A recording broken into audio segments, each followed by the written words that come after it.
Okay, Mrs. Mittman, let's see if this video can help you make a Google form so you can make your own to take surveys amongst the teachers through a web link. First thing you want to do is you want to go to Google, which I'm already at, and to use Google, you want to make sure you use a web a browser-friendly Google page. So, for example, our Internet Explorer really isn't Google friendly. What you want to do is download Chrome, or you want to download Firefox. I usually use Firefox. As you can see up here in the top left corner, I'm using the web browsing as my Firefox page here. So what you want to do is you want to open up a Gmail account if you haven't already done so. And you're pretty smart, so I think you can figure out how to open up your own Gmail account.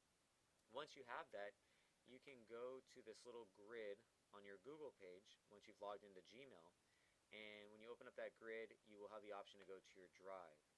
So you go to your drive, and inside your drive, you will have an option to create. There's a little button here on the left side that should pop up that says to create. Any second now. Oh, first we need to log in. I'll go ahead and log in real quick here. And that might not be my password. There we go. Alright, so we're logged into Gmail, and like I said, over here there's a little button that says create. We're going to click on that button, and we're going to go to form. In the form, you can come up with a whole bunch of different ways to survey people. And you want to pick your template here. Let's do birthday balloons. And OK.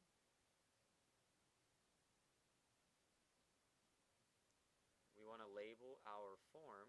You can click up here in the top left corner where it says Untitled Form. We'll call this Mrs.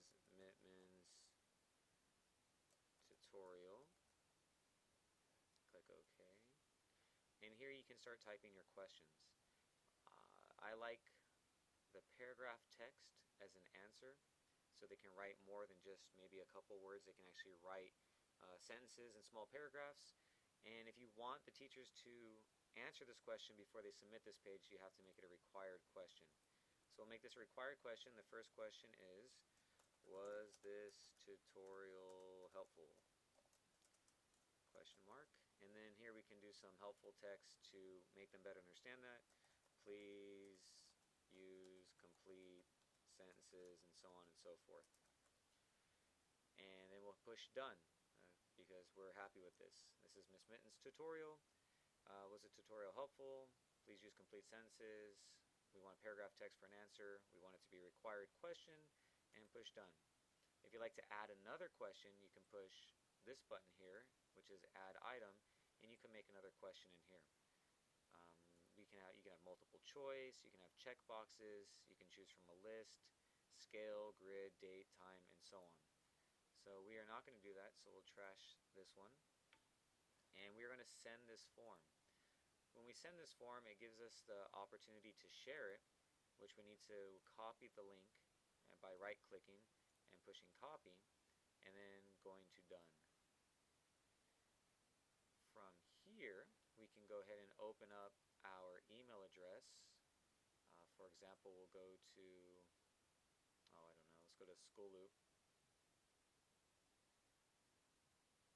And you can log into School Loop, go into your email, and then you can right-click on your message box and paste the link, so teachers can click on that link and they'll go to something that looks like this.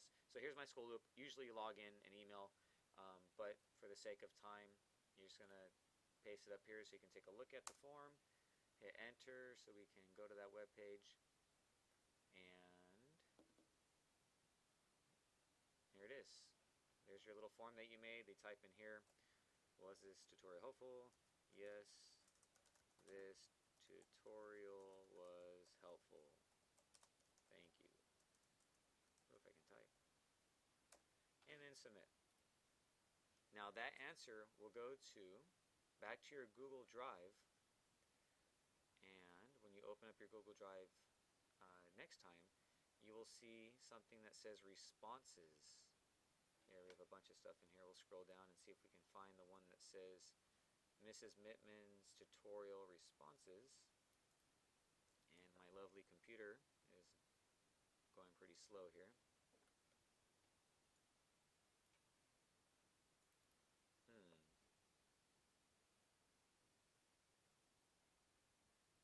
Well, if we ever get into responses, we can actually highlight everyone's responses. And then we can copy all those responses, and we can go to a website called wordsift.com.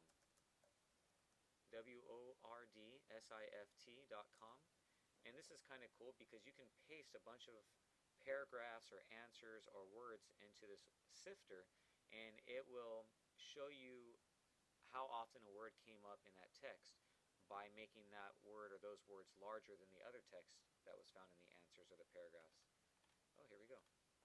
So if we scroll down here, we should see, there we go, Mrs. Mittman's tutorial, and this is the actual test itself. If we click in or on this quiz, it'll bring us to the quiz that we made, and up here we can go to responses, and we can go to summary of responses, and this will show you only one person answered, which was me. Yes, this tutorial was helpful, thank you. And what you would do is you would highlight all the responses, and usually about 3 or 4 inches long depending on how many people answered. Copy it, go to our WordSift website that we just clicked on, and we're going to we're going to paste those words into this box and sift. And depending on how many times those words were seen, they will become enlarged or not. Right here, since we only use each word once, it's not really going to show anything. So let's try something. Let's go to, we'll just go to any old web page, msn.com. We'll go to somewhere where there's text. Oh my goodness. If this ever loads.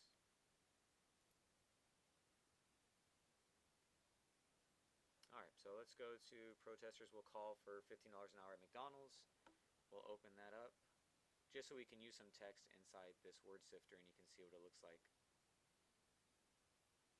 And please let this be me promoting a faster computer for me, because this is ridiculous.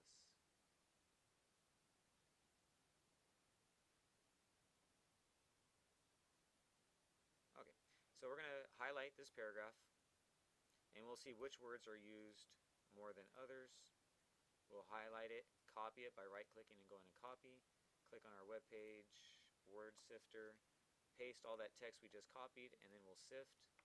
And now we can see which words were used more than others based on their size.